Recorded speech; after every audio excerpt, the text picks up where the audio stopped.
Johnson Wax Program with Fibber McGee and Molly.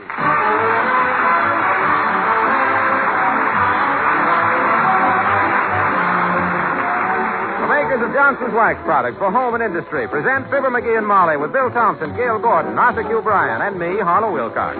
The script is by Don Quinn and Phil Leslie. Music by the Kingsmen and Billy Mills Orchestra.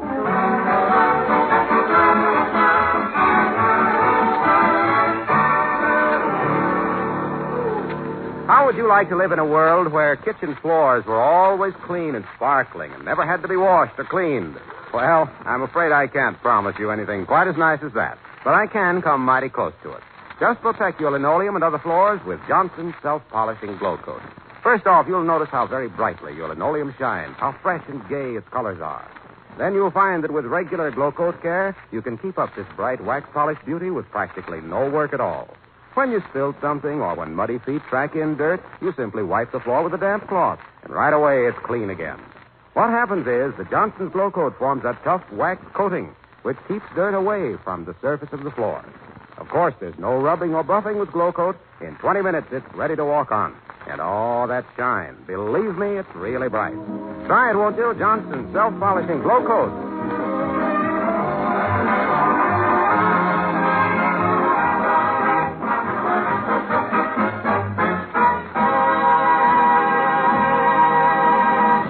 When a man starts pacing the floor, kicking the footstools, and twiddling with the window curtains, it's a wise wife who hands him his hat and his bowling ball. As long as they're in the alleys, they're off the street, says Mrs. McGee of Fibber McGee and Molly.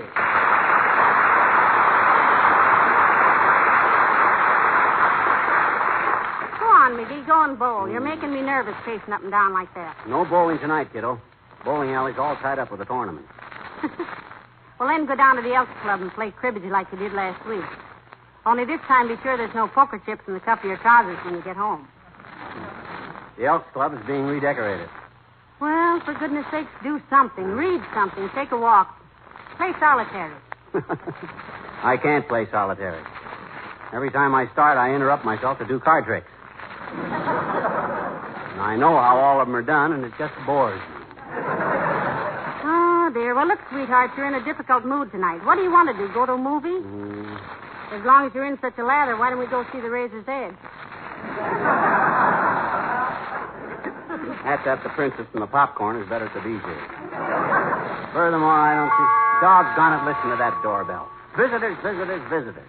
Man tries to spend a quiet evening at home with his wife, and what happens? Nothing that any smart radio listener can't figure out in advance. Come in. Well, for this little girl from across the street, Ma. Hi, Teeny. Hi, Miss McGee. Hi, Miss McGee. Hello, Teeny. What's on your mind, sis? Well, my mom and my daddy are at a bridge party tonight, and Mama told me I could stay with Aunt Minnie, but I don't like Aunt Minnie. You don't, eh? Yeah, I said you don't, eh? Don't what? Like her. Who? Aunt Minnie. I know it. She treats me like I was a little girl. Well, you are a little girl, aren't you? Sure, but intelligent adults realize that talking down to children is psychologically wrong with us. Well, that is... Well, now, you just stay right here with us, dear. Now, would you like to lie down and take a nap until your father and mother call for you? McGee, show Teeny into the guest room while I get her some warm milk and cookies. Okay. Oh, gee, thanks, Miss McGee. You're awful nice to little children. Now, come on, Teeny. Okay. Now, take your shoes off and fall into this Afghan. Okay. That's it. Tell me a story, mister, will you please, Maria? Tell me. Well, okay, sis. Here's a book I've had since I was a little girl, or a little boy. I'll read you one out of this. Once upon a time... Oh. Boy, they sure wrote those things with a rubber stamp, didn't they, mister? Once upon a time, once upon a time, once upon a time. No, that's just tradition, sis. Now be quiet and listen. Okay. Okay. Once upon a time in a little dell... What's a dell? It's a kind of a shady nook in the woods where green things grow. You mean like Del Pickle? That's exactly what I had in mind. Now, quit interrupting. Okay.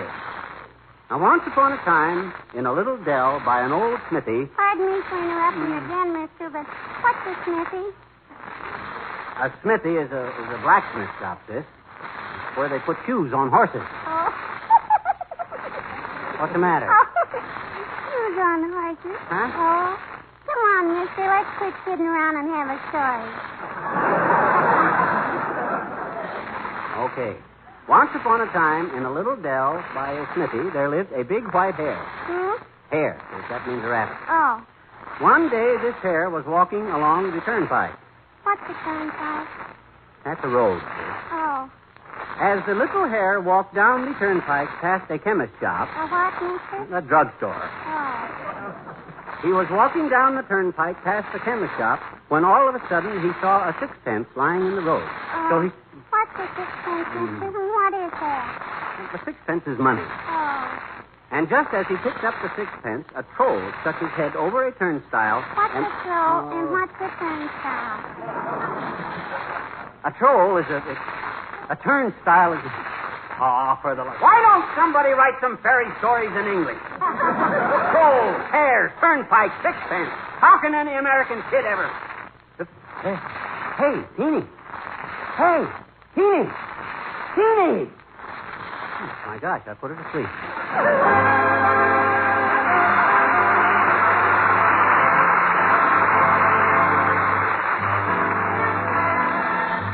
Billy Mills in the orchestra and Serenade to a Wealthy Widow.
I think so. I put the Afghan over her. Incidentally, why do they call those things Afghans? Well, it's a corruption of half again, dear. Huh? Because when you knit one, it always takes half again as much yarn as you thought it would. Oh, I see. I've always wondered what the... Come in! Huh? Oh. Come in. Please, Mr. Wimple, not so much. There's a little girl asleep in the guest room. Take it easy. Okay, sir. Is it some relative, Mr. McGee? No, it isn't, Mr. Wimple. It's the little girl from across the street. Her parents were at a bridge party. Oh. I used to play bridge quite a bit. Everybody says they ought to call my game George Washington Bridge. It's so revolutionary. But I don't play much anymore since Sweetie Face 31st. Sweetie Face. That's my big old wife. Hurt her foot how, Mr. Wimple? Well, I got tired of having her kick me on the shins under the table, So I stuck some thumbtacks through my garters, and when she kicked me the next time with her open-toed shoes on, you could have heard her scream.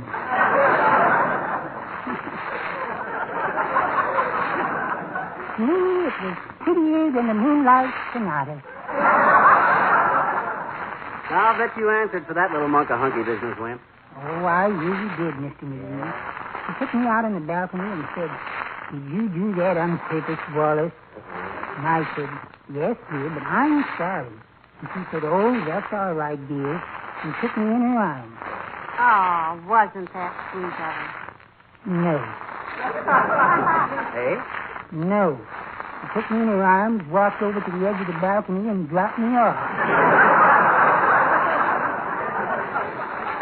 Heavenly days, how high was it? 6 floors. Wow. Fortunately, I landed on the doorman. Maybe you know him, Mr. McGee. He's the one at the Ritz Vista Hotel. They call him Shorty now. Mr. Wimple, is that black eye you've got a leftover from that little episode? Oh, no, Mrs. McGee. I just got that this afternoon. Sweetie Face hit me because my punctuation was bad. Punctuation? You writing a letter or something? No, I was sitting at the window with my bird book. You're what, Mr. Wimple? My bird book. And I saw a black crow in a tree, and I pointed it out to Sweetie Face and said, "My, just look at that, old crow."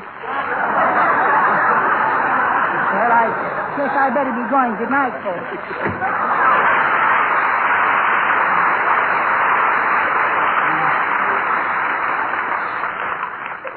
McGee, I wonder how Teeny's parents ever let her come over here. We don't even know them. No, but they know she comes over here a lot, and we like her. Maybe she just came over here and... Mr. McGee, what time is it? And what time is it? About 1:30, sis. Did we wake you up with our talking? Oh, no, you didn't wake me up, I bet you. I'm a very light sleeper anyway. You are, eh? Huh? I says you are, eh? What? A light sleeper. Sure. I only weigh 46 pounds. Well, you go right ahead and talk, Mr. McGee and Miss McGee. You won't bother me in there. No, you won't bother me at all. Well, she wanted the correct time for. She isn't going anyplace. You know how children are, dearie. Anything for a diversion. Yeah.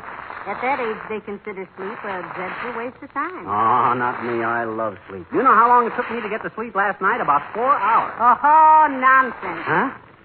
You know what your first words were this morning? No. What'd I say? You said, "The milkman"? I did? Yes. And the last thing you said last night was, "Did you leave a note for?"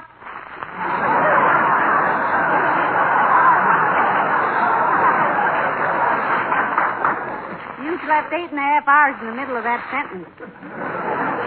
What do you know? I'd have sworn I counted sheep until daybreak. Thought I'd gone to sleep by sheer willpower. That just goes to show what the power... Hello, Molly. Hello, pal. Hello, Mr. Wilcox. Lower your voice to a scream, Junior. There's a kid trying to sleep in the guest room. Oh, really? Got house guest? No, the little girl from across the street. Her folks are at a bridge party tonight. Hey, Mr. McGee, what time is it, please? My gosh, aren't you asleep yet, sis? Well, it's just exactly 20 minutes to, Tina. Now paddle your little corpus back to bed, kid. Okay, mister, but wouldn't it be polite to introduce me to your good-looking friend? Huh? She means me. Oh, I'm sorry, Teeny. Mr. Wilcox, this is Teeny. Teeny, Mr. Harlow Wilcox. I'm very glad to meet you, Teeny. Oh, likewise, I bet you. Hey, are you the Mr. Wilcox who sells Johnson's wax? Yes, he is, Teeny. Now go on, get back in. Oh, let her stay up, Val. Let her stay up. You know about Johnson's wax, Teeny? I'll say I do, I bet you. My mama said when she got married to my daddy that she set up housekeeping on 2 Maxfield Parish pitchers, a pickle dish, and a can of Johnson's wax. She did, eh? Yes, huh? I said she did, eh? Did what? Set up housekeeping with 2 Maxfield Parish pitchers, a pickle dish, And a can of Johnson's wax. That's what I said. That's what she said. Well, your mother's a good housekeeper, apparently, Teeny. Oh, sure she is, I bet you. She says when she married my daddy, her mother told her 3 things. What were they, Teeny? She said never speak to her husband until he's had his breakfast coffee. Mm-hmm. She says a man getting up is like a jalopy on a cold morning. You gotta climb them, crank them, and jump back.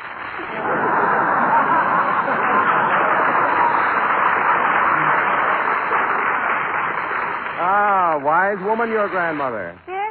She also said that if she had a maid, she'd never use Samson's wax on the floors and things from woodwork. Aha. And the third thing? If she didn't have a maid, do it herself. She says any housekeeper with pride in the appearance of her houses. See what time is it now, Mr. McGee? Huh? Oh. It's about 2 minutes past the time you got 2 minutes ago, sis. Thank you. Well, anytime you're going to the circus or a picture show or anything, Mr. Wilcox, call me up. I'm available. Good night. Well, that was a great sales talk you dished out there, Waxy. You stood there like a box of bubble bath in a lumber camp. You let the kid do all the work. Well, doggone it, that little girl was so cute with her advice to brides. You know what I'm going to do? What? Go home.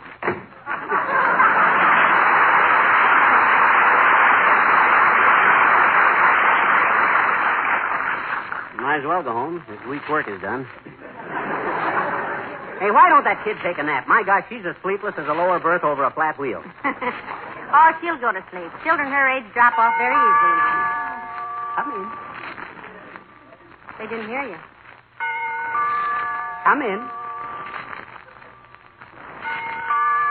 Come in, Dad Rabbit, but come in quietly. Oh, for goodness sakes, it's Mayor Latrivia. Good evening, Your Honor. Good evening, Molly. Hello, McGee. Hi, Politico. How's everything down in that marble ballot box with the flag on it?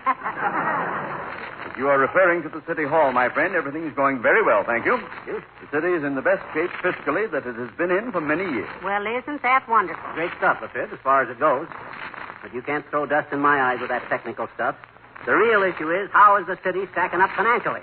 Well, Dearie, for your information and to save you future embarrassment, fiscal and financial are the same thing. Oh, I don't know if they are. I took fiscal culture in high school, but it wasn't financial.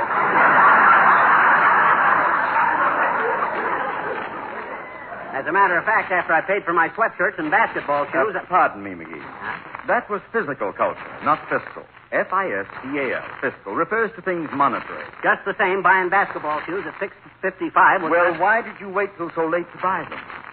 What do you mean, so late? Well, I think the mayor means as late as 6:55, McGee. After all, making a shoe store stay open after 6 o'clock was just so you could buy basketball shoes. Why, that...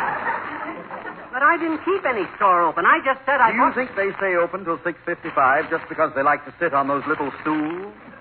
Certainly not. I didn't say they kept open till 6:55. I said my basketball shoes... But, darling, you could just as well have bought them the next day. 6:55 is almost 7 o'clock. 7 o'clock, and if those clerks had families and homes... That rather, when I said 6:55, I didn't mean the time. I meant the price was 6:55. You understand? Certainly. Good. But 6:55 is still not a large enough transaction to keep a shoe clerk from his dinner. I didn't keep any shoe clerks from his dinner. I don't even remember when I bought my basketball shoes.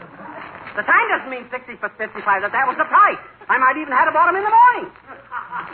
At 6:55 in the morning? Heavenly. Dearie, do you mean you got those people out of bed that early just so you could buy them? No, I didn't. I didn't get anybody out of basketball. 6:65 search for store coopers. Look, when I said... No. Take it easy, McGee. Give it a chance. Relax. Well, my gosh, when Good heavens. You were just a boy then, dearie. Boys are naturally thoughtless. They don't stop to think that a man selling shoes is a human being like the rest of us. But I tell you, I didn't do anything to any shoe clerk. I was merely the price of the clerk. The shoes was the basket. I mean the shoes. By the way, how much did you pay for the basketball shoes? I've been trying to tell you for 15 minutes. It was 6:55. A.M. or P.M.? Late in the afternoon. I mean, it was early in the morning. I don't know what time it was. All I was surprised was there. I know I mean.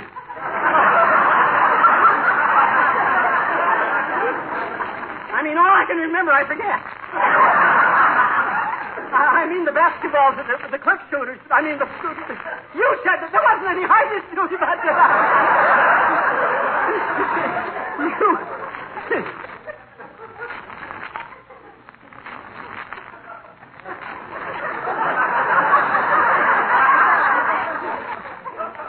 McGee? That's you. Huh?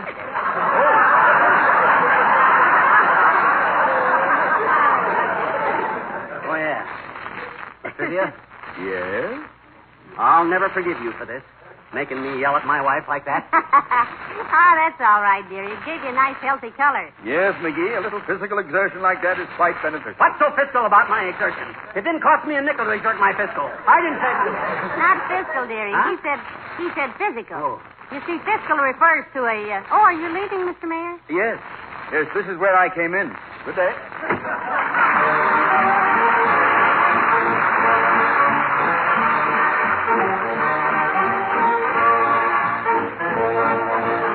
The King's Men sing Managua, Nicaragua.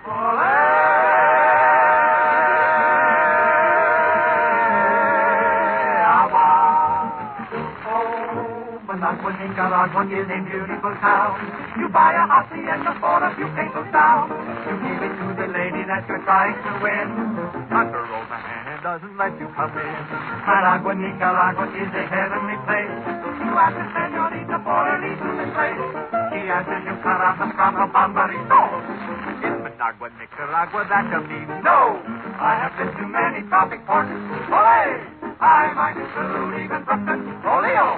If you're ever feeling out of sorts, olé! I recommend you take a look in.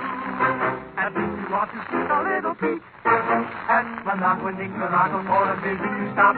You buy a big sombrero from a neighborhood shop. And then the girls will follow you like in a parade. That's because they want to walk in the shade.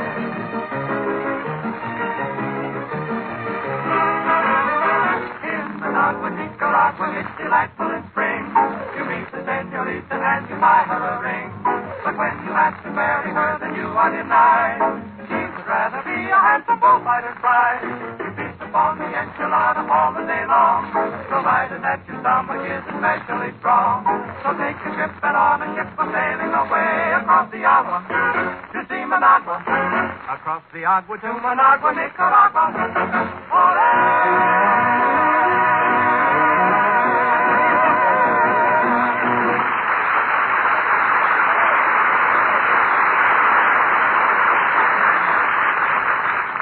I wonder if we ought to call up Teeny's parents and make sure they know where she is. Where are you going to call them? If they're out playing bridge someplace, we don't know the number unless she could tell us herself. And Hey, Mr. McGee, what time is it?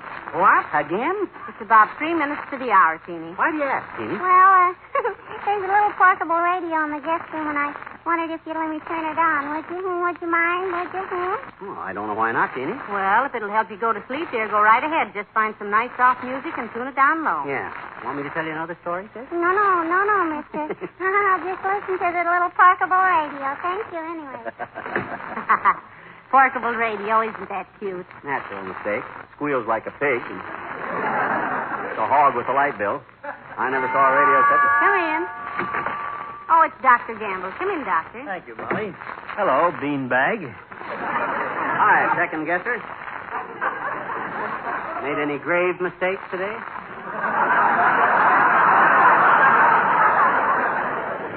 Considering the source of that question, Mudhead, Say, do I hear a radio going somewhere? You hear a radio, but it's not going anywhere. It's just sitting on the guest room table. The little girl across the street is spending the evening with us, Doctor, while her parents are out playing cards. Look in on her if you want to. You might drum up a fast game of patty cake, butcher's man. Oh, thank you, my boy. I've got to run along now. I've got an operation scheduled for tonight. An operation tonight, Doctor? Is it an emergency? Oh, not exactly, Molly. Stopped by to tell you about it, as a matter of fact. You see, I'm performing a lobotomy. What, Doctor? A lobotomy. Who performed yours? Mine? Yeah. From where I'm standing, you got about the little... McGee.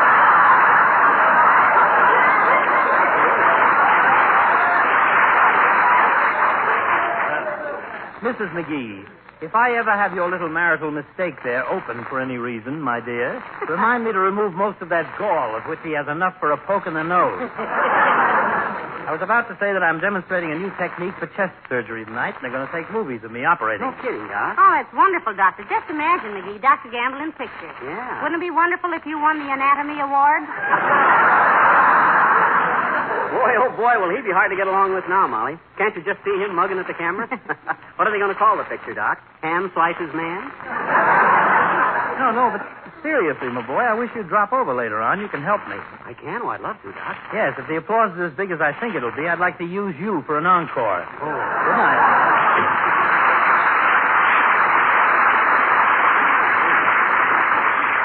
You know, McGee, I'll bet Dr. Gamble will be very... Hey. What's that? Sounds like it comes from the guest room. Heavenly days, McGee. We better look in there. For the last time, Ratface, will you tell us where the Gladstone Emeralds is hid? It's the radio. Hey, talking, see? Persuade him, Snarly. It'll be a pleasure, Chief. Here. Oh. Hey, sis. That's a pretty bloodthirsty program for a little... Quiet. It's almost over. Okay, I'll talk. I hit the emerald. That concludes tonight's episode of Bloodbath Incorporated. Tune in again next week and see how Ace Bodkin, the Chicago shamus, trails the killers of... Oh, boy, was that ever wonderful. Well, thanks ever so much, Mr. McGee and Miss McGee. I guess I better go home now. Go home, but maybe your folks aren't home yet. Oh, they didn't go anyplace, mister. What? Didn't you tell us they were out playing bridge somewhere, Teeny? Sure I did, I bet you. They're playing at our house. You mean... Well, then why'd you come over here in the first place? Well, I wanted to hear that radio program, Bloodbath Incorporated. What? Oh, for irony, when Snarly stuck that kid in the rat face's innards, I thought... Hey. You mean you came over here just to listen to that radio program? Sure I did, I bet you. They won't let me listen to it at home. I see. Well, we wouldn't have let you listen to it here either if we'd known it. That's no good for kids. You subterfuged us. You took advantage. Oh, well, gee. I'm sorry you feel that way about it, kid. Look. Looks like I gotta find a new place every week. Where's my little coat and my little mittens? Oh, here they are. Well, thanks for everything, Miss McGee and Mr. McGee. Good night now.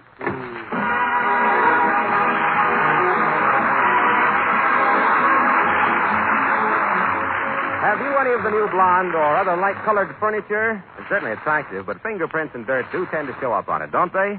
Well, to help you solve this problem, the makers of Johnson's Wax have developed a special furniture polish called Johnson's Cream Wax, and believe me, it's wonderful. It's a creamy white liquid, and in addition to genuine wax, it contains 2 active cleansing ingredients which do an amazing cleaning job.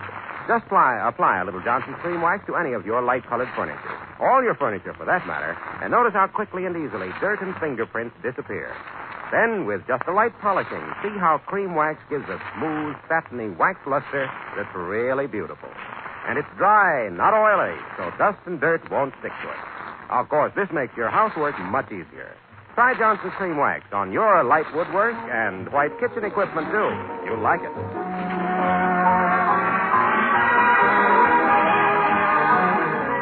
McGee, I hope Teeny's parents weren't mad at her for being here when they thought she was at her Aunt Minnie's. She called up after she got home, said her folks dished out a terrific beating. Oh, no, McGee, a beating? Yeah, to the other couple at bridge. Oh. Said they were so happy about it, they just kissed her. Good night. Good night, all.